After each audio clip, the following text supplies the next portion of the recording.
পরীক্ষায় আমরা নাম্বার কম পাই। কেন কম পাই? কারণ আমাদের স্যার আমাদেরকে কমন দেয় না, তাই আমরা পরীক্ষায় number com pi. This is point.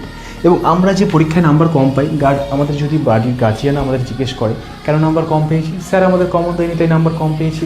একটা জিনিস ভেবে দেখো, তোমার স্যার তোমার থেকে কিন্তু বেশি জানে না, তুমি তোমার স্যারের থেকে বেশি জানো। কেন জানো? কারণ পরীক্ষার হলে তুমি অ্যাটেন্ড করবে, তোমার স্যার কিন্তু অ্যাটেন্ড করবে না। তোমার স্যার তোমাকে শেখাচ্ছে ঠিকই, কিন্তু তোমাকে তো শিখতে হবে। কখনোর জন্য স্যারের ওপর কমনের ভরসা করো না, নিজে থেকে কমন খোঁজার চেষ্টা করো। তুমি একটা জিনিস পড়ছো, কখনো কি নিজে থেকে হাইলাইট করেছো যে এই পয়েন্টটা আমার পরীক্ষায় আসবে?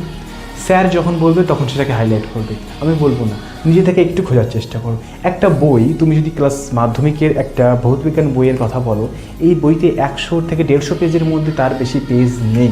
এই 150 পেজ তোমাকে সলভ করতে হবে, এবং এই 150 পেজ যদি তুমি পড়তে থাকো সারা জীবন পড়েই গেলে নিউজ পেপারের মতন, তুমি কেমনভাবে কমন পাবে? কিন্তু তুমি যখন এর থেকে একটা প্রশ্ন হাইলাইট করবে, মেন প্রশ্নগুলো সাজেস্ট করবে, নিজে থেকে একটু পরিশ্রম করে সেগুলোকে নোটস করার চেষ্টা করবে, তখন তোমার জীবনে কমন চলে আসবে।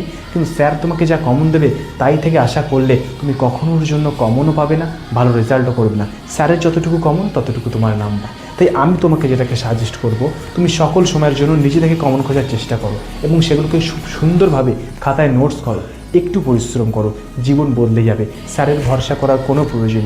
ভালো ভালো স্টুডেন্টরা তারা নিজেরা অনেক রকমের বই ঘাটে, কিন্তু আমরা স্কুল থেকে দেওয়া একটা বই পড়েই পরীক্ষা দিতে যাই, কিন্তু বাইরের স্টুডেন্টরা 8 থেকে 10টা বই ঘেটে পরীক্ষা দিতে যায়। তাই তারা যে বই থেকে প্রশ্ন আসুক না কেন নিজেরাই সলভ করতে পারে। তাই আমি তোমাকে বলবো 10টা বই ঘাটার কোনো প্রয়োজন নেই।